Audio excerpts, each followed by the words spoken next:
মতো আগুনে জ্বালিয়ে পুড়িয়ে দেয়, তারা কখনো মুসলমান হতে পারে না। আর এক দল আছে কাদিয়ানি, তারা কখনো মুসলমান নয়, তারা কখনো ইমানদার হতে পারে না। আল্লাহ নবী হাদিস শরীফের মধ্যে বলেছেন, আনা খাতামুন নাবিয়্যিন লা নাবিয়্যা বা'দি, আমি হলাম শেষ নবী, আমার পরে আর কোনো নবী আসবে না। লা নাবিয়্যা বা'দি ওয়ালা রাসূলা, আমার পরে কোনো নবীও আসবে না, কোনো রাসূলও আসবে না। তবে লাউ কানা বা'দি নাবিয়্যুন লাউ কানা ওমর, আমার পর যদি নবী হওয়ার যোগ্যতা থাকতো, আমার পর যদি নবী হয়তো উমরের সেই যোগ্যতা আছে। সুবহানাল্লাহ। ওয়া মা আরসালনাকা ইল্লা রাহমাতাল লিল আলামিন, আমার নবী হলেন রহমতের নবী, আমার নবী হলেন বরকতের নবী। যারা নবীকে শেষ নবী মানে না, যারা নবীকে শেষ নবী হিসাবে ঈমান আকীদা বিশ্বাস করে না, তারা কখনো মুসলমান নয়, তারা কাফের। এই ব্যাপারে কারো কোনো দ্বিমত নাই, সবাই এক হতে হবে।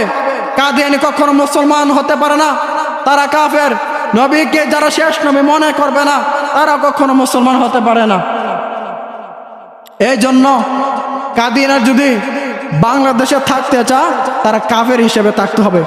হিন্দু যেমন হিন্দু ধর্ম নিয়ে আছে, খ্রিস্টান যেমন খ্রিস্টান ধর্ম নিয়ে আছে, কাফের যেমন কাফের ধর্ম নিয়ে আছে, ইহুদি নাসারা খ্রিস্ট বৌদ্ধ তারা যেমন ধর্ম নাম নিয়ে আছে, তখন কাদিয়ানি কাফের ধর্ম হিসেবে বাংলাদেশে থাকতে হবে।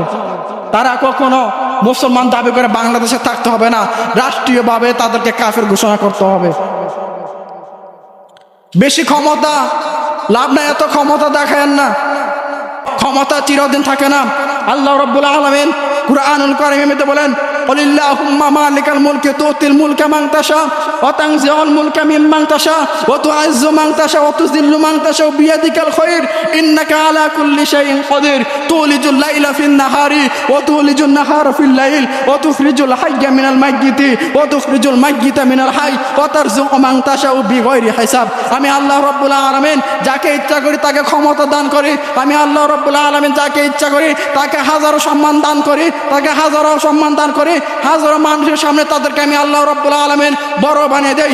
যাকে আমি আল্লাহ রাব্বুল আলামিন ইচ্ছা করি না তাকে আমি সম্মানও দেই না, মানুষের সাথে তাকে আমি বেইজ্জতি করে তাকে আমি চেয়ার থেকে উঠিয়ে দেই। এর জন্য চেহারা অহংকারী দেখাবেন না, এর জন্য ক্ষমতা অহংকারী দেখাবেন না, এর জন্য মানুষের মনে কষ্ট দিবেন না। মুসলমান আল্লাহ নবীকে যারা বিশ্বাস না করে তাদেরকে রাষ্ট্রীয়ভাবে কাফের ঘোষণা করতে হবে। এই জন্য ইয়া আইয়ুহাল্লাযীনা আমানুত্তাকুল্লাহ, আমরা পরিপূর্ণ ঈমানদার হতে হবে। আপনি ঈমান আনেছেন, আপনি মরা লাশ কিভাবে কবর থেকে উঠে আগুনে জ্বালিয়ে দেন, সেই ব্যাপারে আমরা অনেক সতর্ক থাকতে হবে। আহলে সুন্নাত সবাই একমত।